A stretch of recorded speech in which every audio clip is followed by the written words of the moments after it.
The following program may contain coarse language, violence, nudity, mature subject matter, or scenes which may not be suitable for all viewers. Viewer discretion is advised. All Hit Radio.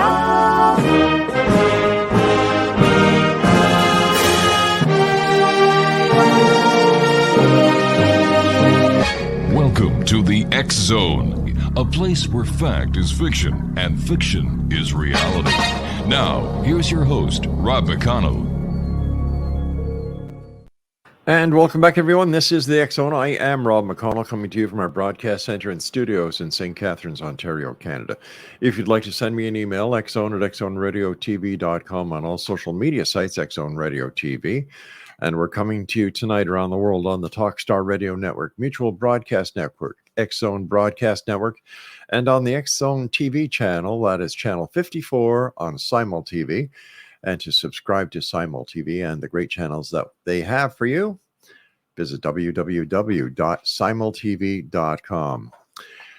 Exonation, we're going to be talking about a book this hour. We're going to be speaking to the author, and he has a fascinating story to tell. The name of the book is Christ-Centered Healing Trauma, Healing a Broken Heart. Joining me now is Norm, and I hope I pronounce your family name right. WIELSCH? Welsh. Thank you very much for joining us, Norm. I've been looking forward to talking to you all day. Tell our audience a little bit about yourself, please, Norm. Well, I grew up as an auto mechanic. Actually, I grew up in Port Coquitlam, Canada. And then my parents moved down here to the LA area. And now I grew up basically in the San Francisco Bay Area. I was a police officer at the age of about 24 after working on cars. And I had no clue where that would lead me. And it was a fun and good career, but it ended up not being too healthy for me emotionally and mentally. Why did you want to become a police officer? And I'm asking you this because I'm a former member myself. Oh, really? I didn't know that. Yeah, and your story resonated with me, very much so. You know, I grew up in my father's business, like I said, and I loved cars, and I actually raced cars, but I knew it wasn't for me.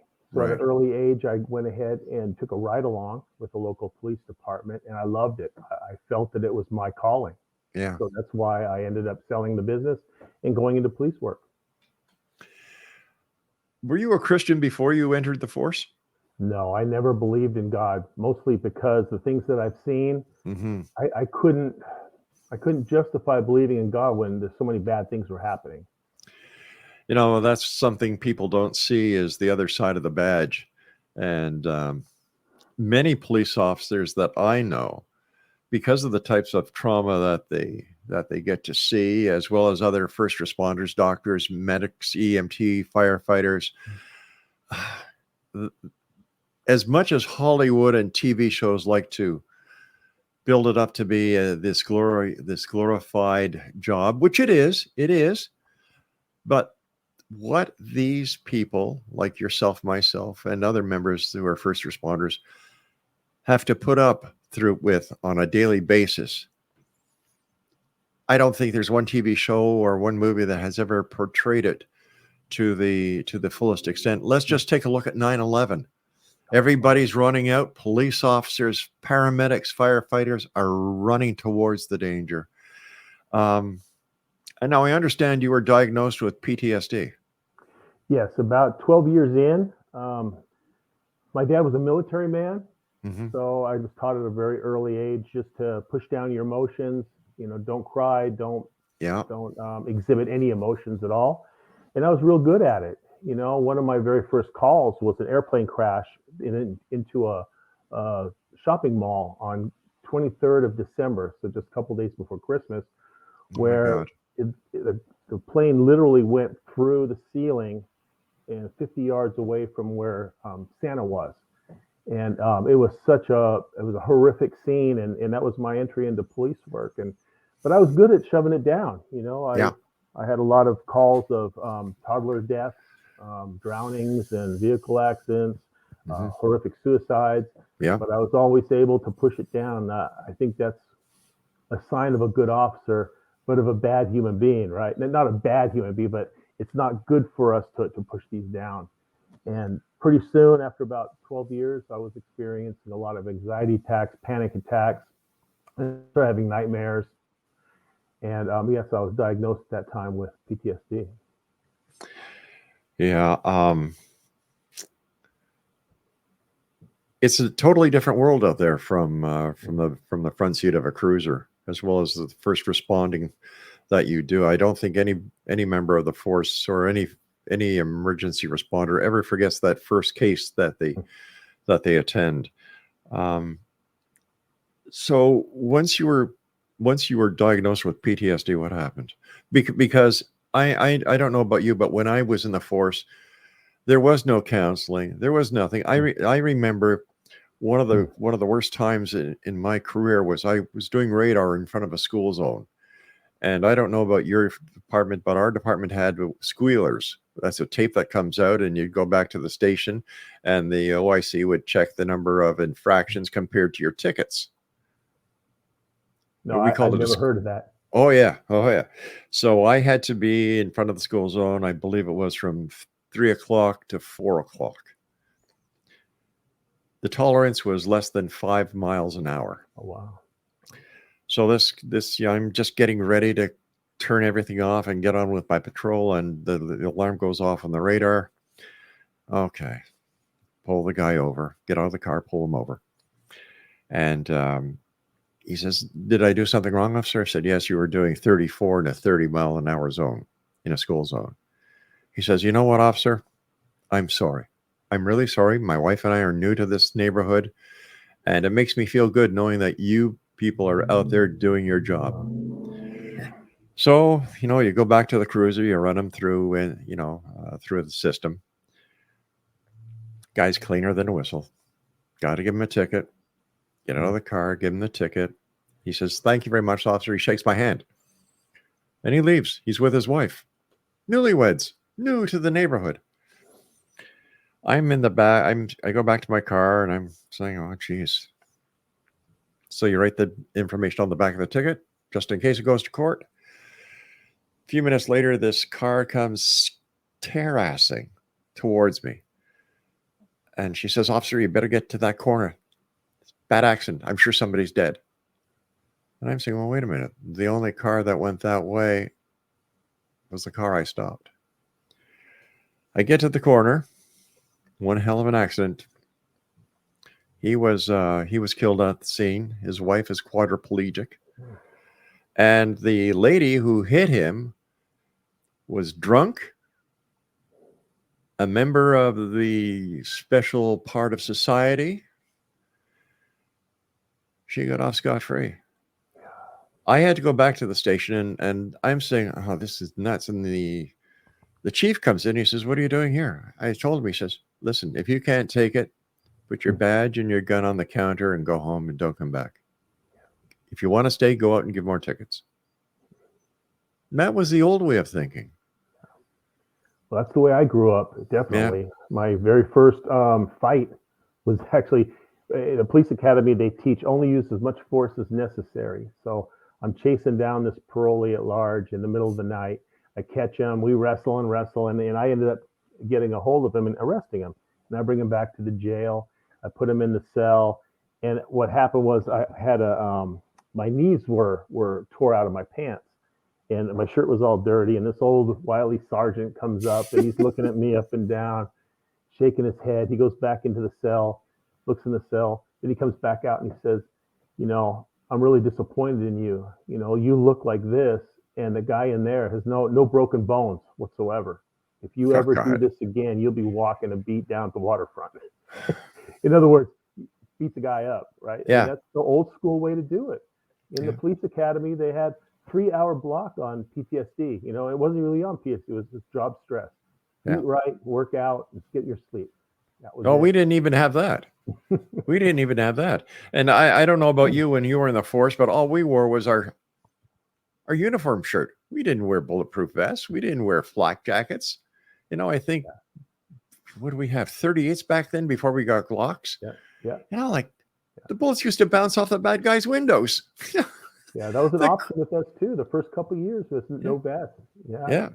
it was crazy, just crazy. But it's really got a lot better. But the problem is, just like you said, it's this police warrior culture, or in first responders in general, it's a warrior culture. Like you said, people run away, we go run in, and you can't appear weak, right? If I were to have gone to my superiors and say, hey, I last night I stuck a gun in my mouth and I really was contemplating suicide, that'd be it. I'd be done. And my career would be over, and nobody else would ever work with me again. And this is why we have to stop the stigma of this, and that's why I'm trying to go out and talk about it, because not everyone is going to go as far as I went, because I kind of went off the deep end. But we need to get out the word that it's okay to ask for help. Yeah, I too have PTSD, so I know exactly how you feel, my friend. You and I have to take our first break, Norm. Thanks very much for coming on the show, and we'll be back on the other side of this break as the X Zone continues with yours truly, Rob McConnell, from our broadcast center and studios in St. Catharines, Ontario, Canada. Don't go away. X Zone Nation, Norm Walsh is our special guest this hour. His website is Christ-centeredhealing.com. Before we went to the break, you said you went off the deep end. What happened? Well, not only the PTSD, but in 1998, I was diagnosed with a neuromuscular disease that really took away all my feeling and all my strength in my hands and my feet. It's similar to it is neuropathy, so it's similar to the diabetic neuropathy, where you get these ulcers on the bottom of your feet. And it's complicated by a disease called Charcot-Marie-Tooth disease, which atrophies the muscles in the extremities. So I was losing all my feeling and my strength in my hands and feet. Underwent about 30 surgeries in a 10-year period, and it was just devastating, because they were giving me opioids just right and left, which I'm not blaming the doctors, because they have a responsibility to stop the pain. But due to my poor coping mechanisms, I ended up abusing the pills in order to combat the emotions that I was feeling. So in other words, when I felt anxiety or stress, I would pop a couple of the Vicodin or Demerol, and I would feel better. So that was going on for about 10 years. And during that time, I was still working, and I ended up getting promoted.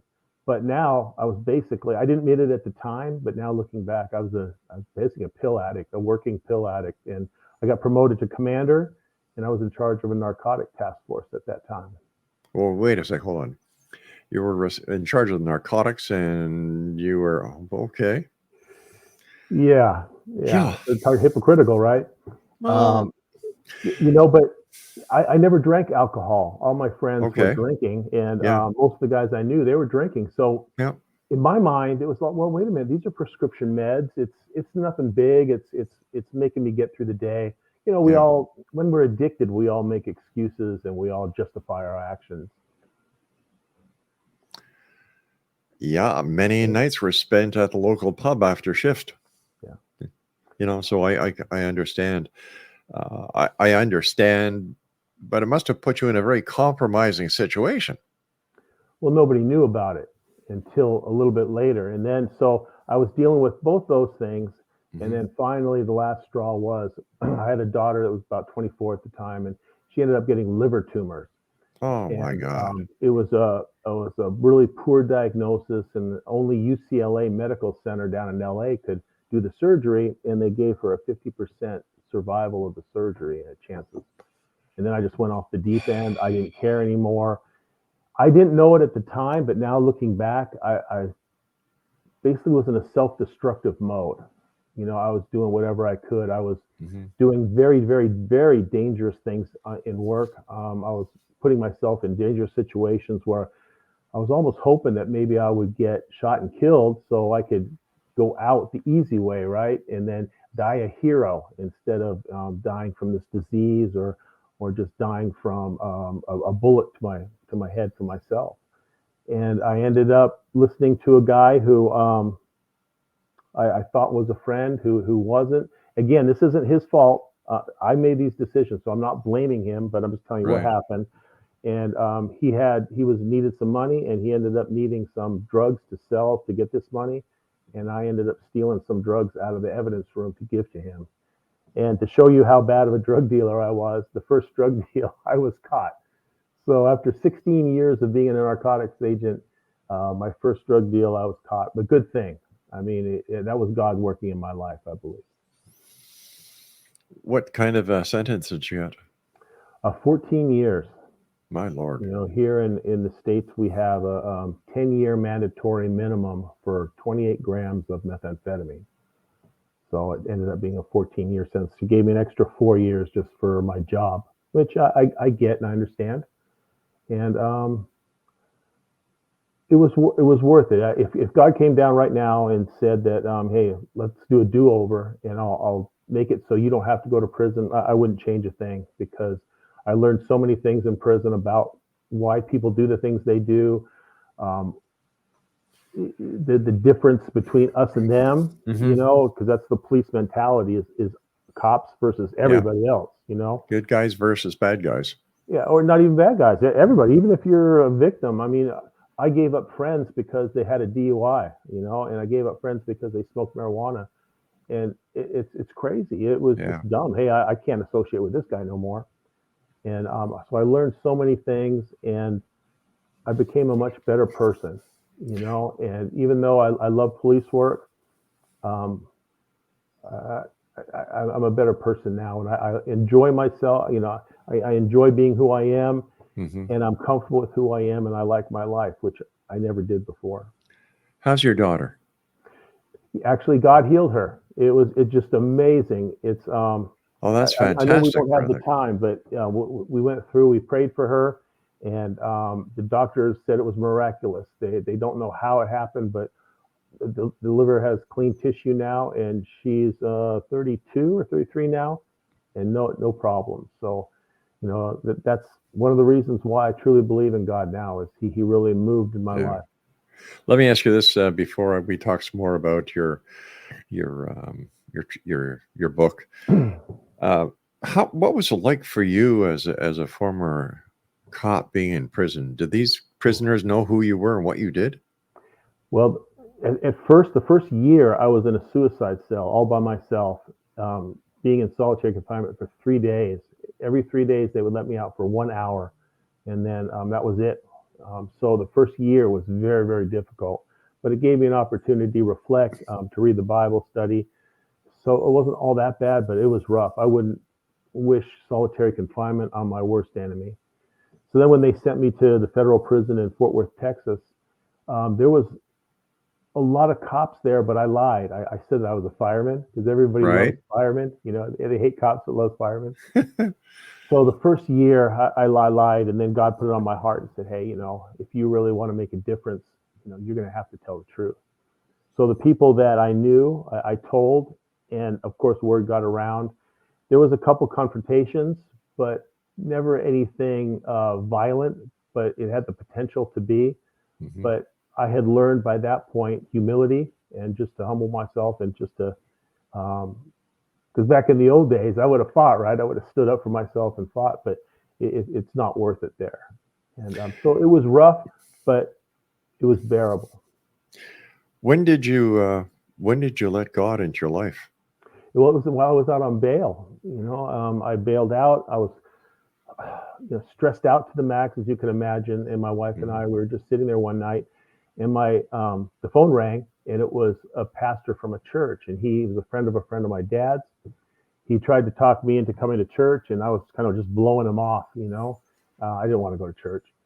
But then he asked if he could pray for me, and he prayed for me, and he prayed the sinner's prayer, and I had no clue what the sinner's prayer was.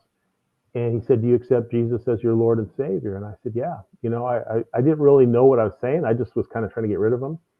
I said, yeah. And then so we hung up. I went back, and I started feeling better, right? Like a weight was lifted off my shoulders. And my wife had grown up Christian all her life, but she was afraid to talk to me about it because of my strong views. We started going to church. It was just amazing. I really didn't buy into it until my daughter was healed, but I felt good. I felt at church, even though these were a lot of addicts, a lot of criminals in there, tattoos everywhere. I mean, back then, if you had a bunch of tattoos, you were a criminal. Right now, even cops are all tatted up. But back then, it was like And it was amazing. It really was amazing. And so God healed my daughter. Then ended up going to prison. And I ended up learning, while I was in prison, I got my master's degree in theology and counseling. I went on to get my doctorate degree in Christian counseling. And while I was looking through the scriptures and doing a dissertation, matter of fact, the dissertation was the book, I learned the ways that God promotes healing, and it really parallels secular ways. And then before I got out, I got my certificate in drug and alcohol counseling. So right now I'm a drug and alcohol counselor and a certified chaplain. Good for you, my friend. Good for you. Tell us about your book. Well, the book is really about how God heals. I would have never thought God would heal. But once you go through the steps, you learn who God is and who he believes you are. It's freeing, right? It's truly freeing. Now, there's a lot of work you got to do. You got to look in and you got to look your responsibility for your trauma, because we all have our part in our traumas. And we got to ask for forgiveness, and we have to forgive those who injured us. So it's a lot of journaling and a lot of self examination. And I detail everything out in the book. It's a little bit long, but I go into Bible study, why you should believe that the Bible is real, why you should believe God truly heals. And then I go into all your emotions, why we have these emotions and how they negatively affect us, and go into prayer. And so it's an all-inclusive kind of book. Maybe it's more for a Christian counselor, but I think it's for everybody that has trauma or knows anybody with trauma. Christ-centered healing trauma, healing a broken heart. How long did it take you to write it? About 3 years, but I was in prison at the time, so it gave me something to do. So I wrote, and then I sent it out to a publisher before I got out, and they liked it. And when COVID hit, I actually had 3 more years to go. When COVID hit, they let me out. It was almost like a godsend, let me out 3 years early, and I was on home confinement, and I'm just completing the government's requirements now. And I'm blessed. I'm doing really good. I'm really happy that the way things came out. Now I'm still suffering a lot of guilt and shame from the things I did, because I was trusted to do a job, and I betrayed that trust, and I betrayed a lot of officers that are hardworking, honest guys that got a lot of scrutiny because of what I did. But personally, I'm a much better person now. Sounds like you had 2 miracles that I can see. Number 1, the miracle of the curing of your daughter, and number 2, being released early. And what was it like when you were in prison? You found Christ. You've got this weight being taken off your shoulder, and the fog is lifting. And you realize that, hey, here I am. I'm on a mission.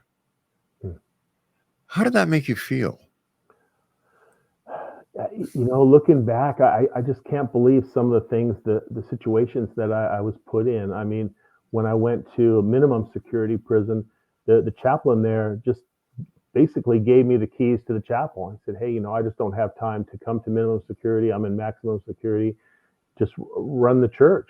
So I ran the church. I did the sermons. We did classes. I counseled people. I mean, it was technically informally, but I counseled people. And I learned so much about what makes people tick, right? When you go to the police academy, they say, okay, this person possesses drugs or uses drugs. They're wrong. It's bad. You should be arrested. Yeah. Well, I think we need to look at more of a bigger picture. If we really want to solve these problems, we got to look at the bigger picture and say, okay, why are these people using drugs? And now, after a couple of years of being a addiction counselor, I see that a lot of it, not everything, but a lot of it is trauma-based from childhood, and they're just the same reason why I am is trying to numb those emotions that I felt and not wanting to look into really what's bothering me. And I think that we'll never solve the drug situation until we really go to the social part of it. We need to look into that. Yeah, I agree with you. We just don't ask the right questions. We don't hear the entire story. There seems at time in police work, there's no compassion. That's right.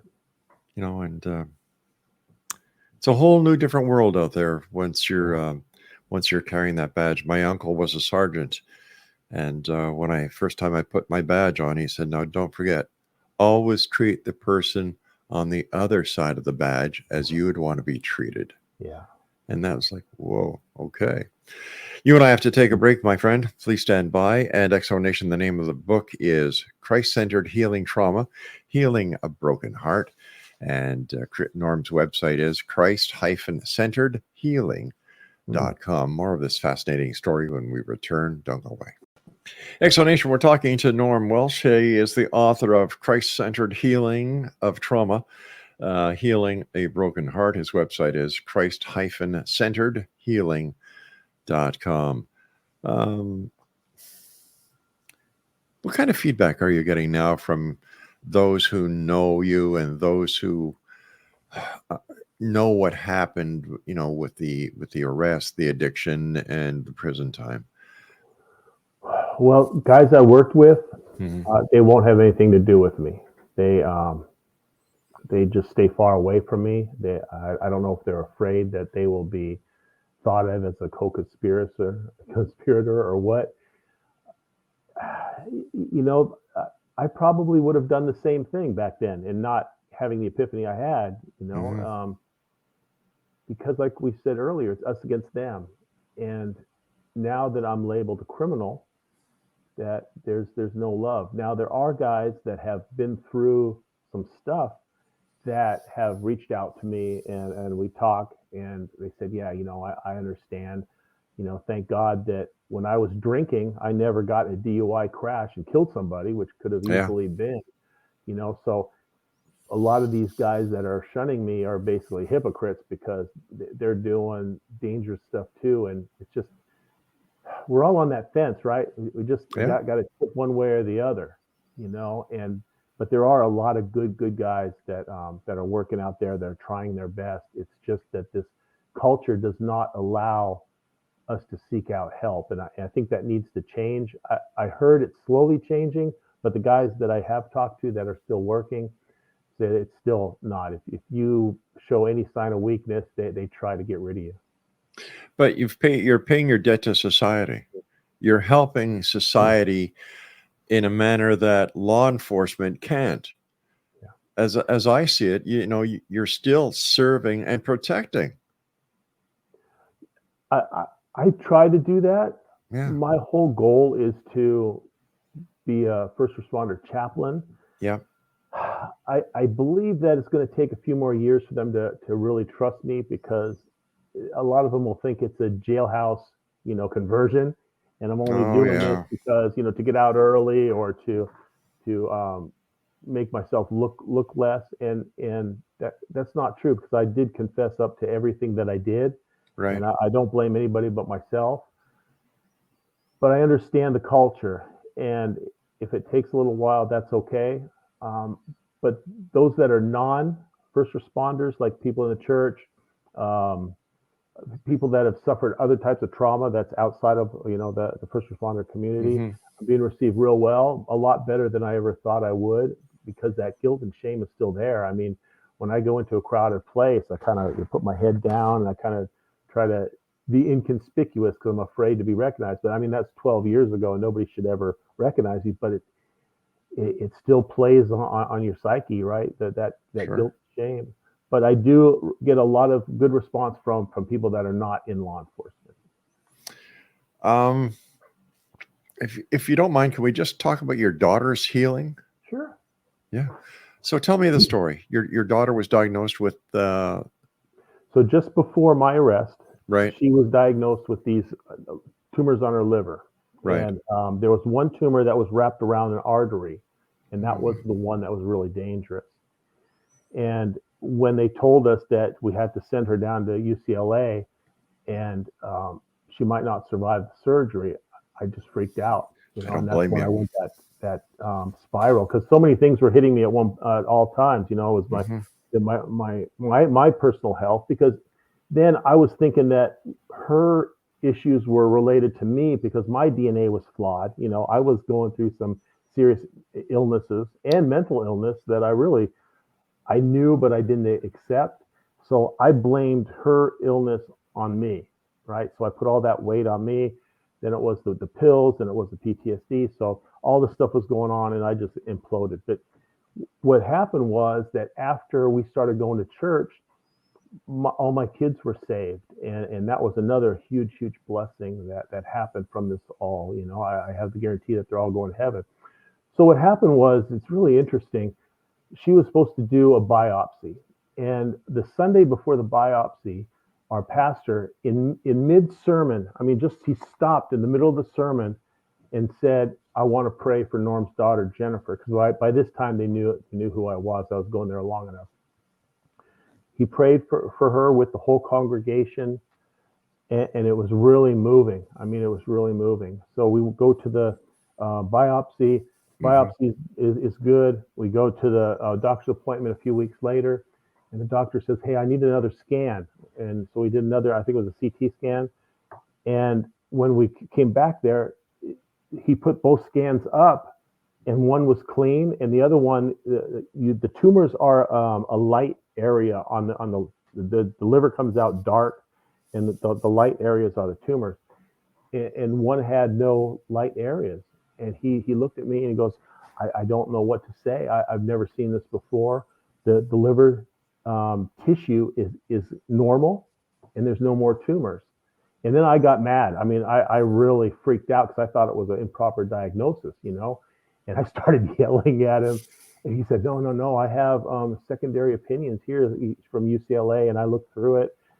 And that's when it hit me. That's when I truly believed that there was a God. It's when he healed her. And she hasn't had a problem since. I mean, there's no other explanation. I mean, you know, if you don't believe in God, you can just say it was a miracle, and that's fine. You know, I'm not trying to push God on anybody, but for me, I truly believe it was the healing from God. And I truly believe that God knew that in order for me to fully believe, I needed to have something big happen. Yeah.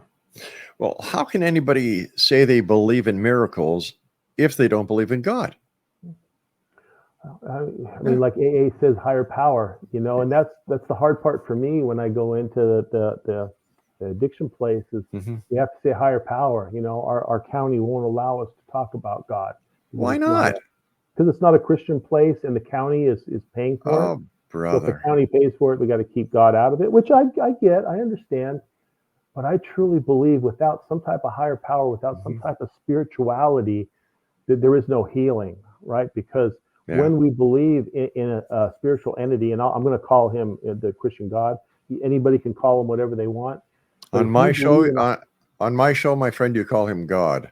All right, good. I didn't know for a fact, but even if it's just a higher power, if you believe something is greater than yourself, and then there's a reason for things that happened, then it takes the pressure off, and it takes the anxiety off, and it allows us to just go with the flow, because there's a reason why God allows things in our life, you know, and ultimately it's going to be for our good, even though it's going to be a painful thing. Like my thing, it was very painful for many years, 10, 15 years. It was terrible. But now I'm living the peace and joy that I should have been living back then. But I had to go through some pain in order to feel what being happy and at peace really means. I love your story. Please don't take that the wrong way. You know, I'm a Christian. I'm proud to say that. Good. I believe in God. I'm proud to say that. And I don't think that anybody should doubt the power, because miracles are around us each and every day. Look at the smile on a child's face. Take a walk through the forest. Look at the sky. Look at the stars. Yeah. You know, what's there not to believe in? But that's just coming from a guy who talks to people about ghosts, hauntings, UFOs, Bigfoot, and everything else. But you're right. But if you're like a person like me, where you grow up and you see a lot of Christians that are hypocrites, right? A lot of the Christian police officers I knew were cheating on their wives. They were drinking to excess and stuff. And then you see how children are victimized and how elderly people are victimized. And you go, well, how can there be a loving God? And it's tough to understand, but God has his ways. And my next book that's coming out is Why God Allows Pain and Suffering. And I think I'm going to try to explain that in there from the scriptures. But there's a plan and a purpose. There's a purpose to your pain. If you're an atheist, there is no purpose to your pain, right? Life is just a series of random events. Yeah. But if you're a Christian, you know that this thing going through my life right now, I may not like it, but it's teaching me something. So instead of praying away, like, God, take this from me, no, God, teach me what you want me to learn. Show me what you want me to learn from it, and how I can be a better person from it. And I think that's the key. But most of us don't do that, and that's how we end up in addictions. We try to numb our feelings. We try to cover those emotions. We try to just fill those holes with alcohol, drugs, sex, gambling, whatever you want to call it. And it'll never make us happy, because that hole that we're trying to fill is God-shaped. Norm, please stand by. We've got to take our final break for this hour. And Exo Nation, our guest is Norm Welsh. His website, Christ-centeredhealing.com, and he's the author of Christ-Centered Healing Trauma, Healing a Broken Heart. We'll both be back as we wrap up this hour here in the X Zone from our broadcast center and studios in St. Catharines, Ontario, Canada. Don't go away. Welcome back, everyone. Don't forget, you can watch some other great shows on the X Zone Broadcast Network by going to www.xzbn.net, including A Different Perspective with Kevin Randall. His website is kevinrandall.blogspot.com. And for Mission Evolution with Gwilda Wiyaka, visit www.missionevolution.org. First of all, Norm, I want to thank you ever so much for coming on the show and sharing your story. And I wish you and your family nothing but the best. I guess you went from cop to warrior for Christ. Yeah. Yeah, really. I mean, it's amazing. Yeah. Nobody would ever believe, if you'd known me 15 years ago, that I would be preaching or I would be teaching anything about God, And I thank you for the opportunity to tell my story. Again, I'm not here to brag or to belittle my acts, but to show people that this slippery slope that we sometimes get on is very easily to fall into. And if we see our negative emotions that are really starting to take hold in our life and make us feel bad, that we got to seek out help, and if I could just touch one person, this whole thing would be worth it. The pleasure is all ours to have you on the show tonight. And your story, I'm sure, is touching hearts around the world, opening up some eyes. And what would you like to share with the X Zone Nation tonight? What's your message? What's your heart telling you? That there is hope, right? I thought hope was lost. This one night, I tried to commit suicide. I put a gun in my mouth, and I almost did it. It was, for the grace of God, I didn't do it. And I lost all hope because I felt I was going crazy. I felt that this was beating me, but it doesn't have to. As long as you talk to somebody, I mean, whether it be a trusted friend, your pastor, your wife, whoever, trust somebody and talk to somebody. And if you have absolutely nobody, call 911. Well, at least it's 911 down here, and it's 911 up here. Nice. And get into a doctor. There's no shame. There's no shame in even taking meds, antidepressants or anti-anxiety meds, to start that healing process. But the only way to truly heal is to do that self-evaluation and to forgiveness, to forgive those that have hurt you, because the resentment is just eat you up. But that's my main message. There's hope. And I pray that you seek it out and don't be afraid to seem weak, because it takes a much stronger person to admit that there's something going on than it does to just bury it and pretend everything's okay. How's your family doing? They're doing so great. They forgave me for everything that happened. I mean, they suffered a lot during this time. I was gone over 8.5 years, and they suffered. My wife, she's just an angel. She stayed with me because she knew who I really was, right? Right. she knew that wasn't me. That was that something changed me, and I just can't ask for a better family. I just love them all. I praise God that they're healthy and they're happy. I've got 7 grandkids now. God bless you. Just loving life. As I said, Norm, thank you so much for coming on the show tonight. I appreciate this hour that I've spent with you. And the door is always open. So please, when you write your next book, or if you just want to drop by and say hi to an old friend and fellow guy who used to wear blue, let us know. We'll love to have you back on anytime. That would be awesome. So same to you. If you ever need anything, just let me know. All right, brother. God bless you. Take care of yourself. And X-Zone Nation, if you'd like to get a copy of Norm's book, it's entitled Christ-Centered Healing Trauma, Healing a Broken Heart. And his website is christ-centeredhealing.com. Norm, take care of yourself. God bless you, my friend. I love you. Bye-bye. Thank you. Bye-bye. My pleasure. And that's it for this hour, X-Zone Nation. Wow, what a story. You don't have to be ashamed to believe in God. You know that? I don't know why people kind of whisper, yeah, are you a Christian? Yeah, I'm a Christian. Yeah, I go to church. Yes, I believe. I celebrate Christmas. I celebrate Easter. I've seen miracles, both as a police officer and doing this very show. I've seen miracles because the main focus of this show is to touch one heart each and every night. And I believe that tonight, listening to Norm's interview, a lot of hearts were touched. This is the X-Zone. I am Rob McConnell, and we'll be back on the top of the hour. Don't go away.